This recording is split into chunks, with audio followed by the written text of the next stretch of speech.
जैसे मैं नेम है तो मैं कहता हूँ ये नेम ऑफ एमफिल, इधर जो मर्जी आप लिख रहे हैं, ये अपनी अपने लिए लिखना है अपने, एमफिल पीएचडी स्टूडेंट्स, ये जो मर्जी यहाँ पे आप लिख सकते हो। ये जो भी लिख रहे हो वो ये अपनी आसानी के लिए लिख रहे हो, ताकि कल को आप देखो तो आपको पता हो कि ये क्या है। लेबल की समझ लगती है आप लोगों को कि वेरिएबल्स के जो नेम है वो हम नहीं यहाँ पे लेंथी लिख सकते, ज़्यादा लंबे नहीं लिख सकते, तो फिर हम जो उनकी डिटेल है ना या लेबल में दे सकते हैं। अगर नहीं देना चाहते तो ना दे बेशक। जैसे यहाँ पे मैं दूसरा अगर आप कहते था एज, तो एज में नहीं ज़रूरत है कि कोई डिटेल मैं लिखूँ, तो मैं फिर नहीं देता इसमें लेबल, मर्जी है मेरी। तो लेकिन ये है कि कुछ ऐसे जिनको बहुत ही आपने कंडेंस करके वेरिएबल का नेम लिखा हो, तो उसके लिए बेहतर है कि आप लेबलिंग साथ किया करें, कि कल को आप उसको ओपन करें तो फिर आपको पता हो कि लेबल में उसकी डिस्क्रिप्शन दी हो। उससे नेक्स्ट है वैल्यूज। वैल्यूज में फिलहाल नेम के आगे वैल्यूज का अभी कोई रोल नहीं है। वैल्यूज हम तब यूज करेंगे जब हम नॉमिनल या ऑर्डिनल स्केल के लिए यूज होती है। उससे नेक्स्ट है मिसिंग। मिसिंग अगर आप सॉफ्टवेयर में अगर जैसे नेम है, अगर मैं इसमें एक नाम रजा लिख देता हूँ और सेकंड रिस्पोंडेंट का नाम लेट्स सपोज अली है, तीसरे का आयशा है, इसी तरह असद है, तो अगर सॉफ्टवेयर में मैं अगर यहाँ पे इसको डिलीट कर देता हूँ, सॉफ्टवेयर इसको मिसिंग ट्रीट करेगा इस केस को। लेकिन अगर मैं ये भी जानना चाह रहा हूँ कि एक बंदा मिसिंग है तो मिसिंग की रीजन क्या है, तो सॉफ्टवेयर ये इन्फॉर्मेशन नहीं बताएगा आपको। इस सेंस में कि अगर आपने बॉक्स खाली छोड़ा हुआ है ना, तो सॉफ्टवेयर वो इन्फॉर्मेशन नहीं बताएगा मिसिंग की रीजन क्या है। तो उसमें क्या है कि ये जो मिसिंग का ऑप्शन है, इसको आप क्लिक करो तो ये देखिए ये बॉक्स ओपन हो गया। इसमें है बाय डिफॉल्ट है नो मिसिंग वैल्यू। तो आप क्या कर सकते हो, आप मिसिंग होने की डिफरेंट रीजन हो सकती है ना, कि रिस्पोंडेंट ने रिफ्यूज कर दिया जवाब देने से, या रिस्पोंडेंट अवेलेबल नहीं था, या रिस्पोंडेंट गलत इंफॉर्मेशन दे रहा था। इस तरह की कोई चीज जो सी है वो मिसिंग के हवाले से आप डिफरेंट रीजन जो सी है अगर जानना चाह रहे हो, तो आप फिर क्या डिस्क्रीट मिसिंग वैल्यूज रख लो। मतलब अगर 1 1 1 1 अगर रिस्पोंडेंट ने रिफ्यूज कर दिया आपको आंसर देने से, दैट्स वो यहाँ पे कोई भी डिजिट दे सकते हो, 2 2 2 रिस्पोंडेंट ने आपको मतलब गलत आंसर दिया, या 3 3 3 3 रिस्पोंडेंट ने अवेलेबल ही नहीं था। तो अब अगर मैं ये ओके कर दूंगा, तो यहाँ पे मैं अगर लिख देता हूँ 3 3 3 5 टाइम्स, तो सॉफ्टवेयर इसको न्यूमेरिक वैल्यू नहीं ट्रीट कर रहा, सॉफ्टवेयर ये समझ रहा है कि ये मिसिंग है, और इस मिसिंग की रीजन क्या है वो आप जानते हैं कि ये वो रिस्पोंडेंट अवेलेबल नहीं था। ठीक है, अगर आपको मिसिंग डेटा की इंफॉर्मेशन इंपॉर्टेंट है कि वो मिसिंग क्यों हुआ, उसके लिए फिर ये आप यूज कर सकते हो, ये मिसिंग वैल्यू वाला। अगर आप समझते हो कि आपके लिए चीज इंपॉर्टेंट नहीं है, आपके लिए चीज इंपॉर्टेंट नहीं है कि मिसिंग वैल्यू के हवाले से कि उसकी रीजन क्या है मिस होने की, तो फिर बेशक आप इसको ना यूज करें, आप नो मिसिंग वैल्यू कर दें सिंपली। जी स्टूडेंट्स, यहाँ तक कोई क्वेश्चन करना हो आपने? No sir.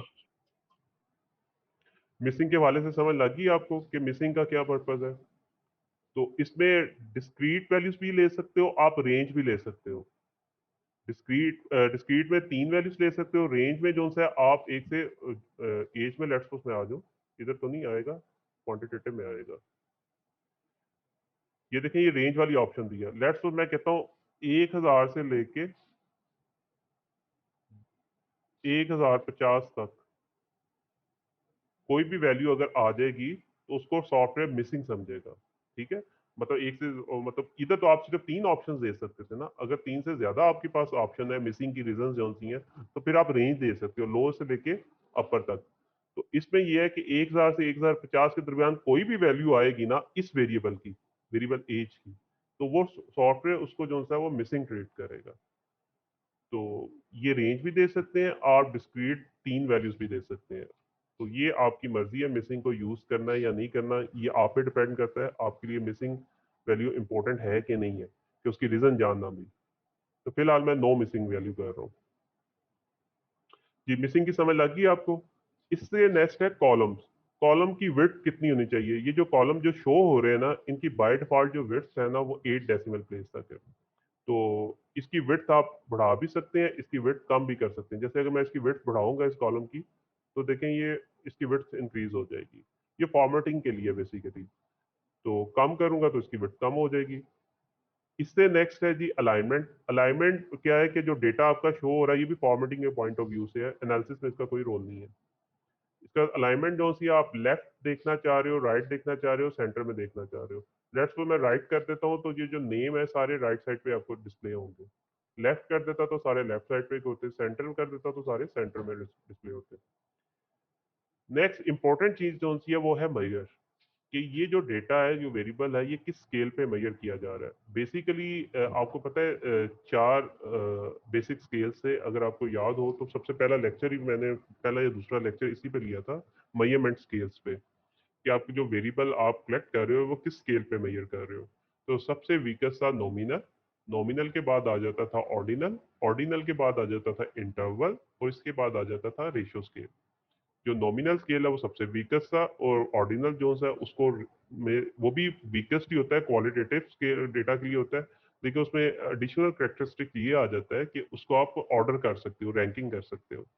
इंटरवल और रेशियो स्केल जो है उस वो दोनों थे क्वांटिटेटिव।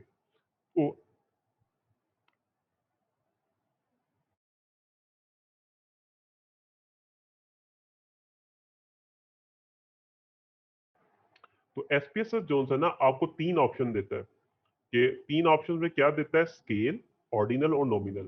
क्वालिटेटिव के लिए तो दो ऑप्शन दे रहा है आपको, लेकिन जो है क्वांटिटेटिव के लिए एक ही है, वो है स्केल। यानी इंटरवल और रेशियो स्केल को वो स्केल में ही ट्रीट करता है एसपीएसएस। तो पहले में वो ये ऑप्शंस नहीं दे रहा, फर्स्ट में वो ये ऑप्शंस नहीं दे रहा। अगर देखें तो आप फर्स्ट में सिर्फ नॉमिनल उसने बाय डिफॉल्ट कर दिया, क्योंकि आपने इसको स्ट्रिंग किया था। जब स्ट्रिंग किया था ना, तो बाय डिफॉल्ट वो नॉमिनल लेगा। जब किसी भी वेरिएबल को आप बाय डिफॉल्ट स्ट्रिंग किया करेंगे, तो यहाँ पे वो बहुत नॉमिनल ले लेगा। सेकंड जो सा मैंने वेरिएबल डिफाइन किया था, थर्ड इनपुट है। इनपुट की आपको जरूरत नहीं है, वैसे इनपुट में होता है टारगेट वेरिएबल है, बोथ है। टारगेट वेरिएबल का मतलब ये होता है डिपेंडेंट वेरिएबल, बोथ का मतलब होता है वो इंडिपेंडेंट और डिपेंडेंट दोनों ही है एट दिस टाइम। नॉन का मतलब होता है वो ना इंडिपेंडेंट है ना वो डिपेंडेंट है। तो इसको आपको जरूरत नहीं है इसको छेड़ने की, ये इसको वैसे ही रहने दें रोल को। नेक्स्ट आ जाता है आपका एज। एज जो है उसकी टाइप न्यूमेरिक है, और उसकी विड्थ बाय डिफॉल्ट 8 ही ली हुई है आपने। आप उसके डेसिमल, अगर तो एज आपने 2 डेसिमल प्लेस तक लेनी है तो ठीक है, अगर आपने 2 डेसिमल प्लेस तक नहीं लेनी तो इसको बेशक आप जीरो कर दो। क्योंकि एज जो सी है, लेट्स सपोज अगर आपने in terms of nearest years लेनी है, तो ऐसे ही आपकी एज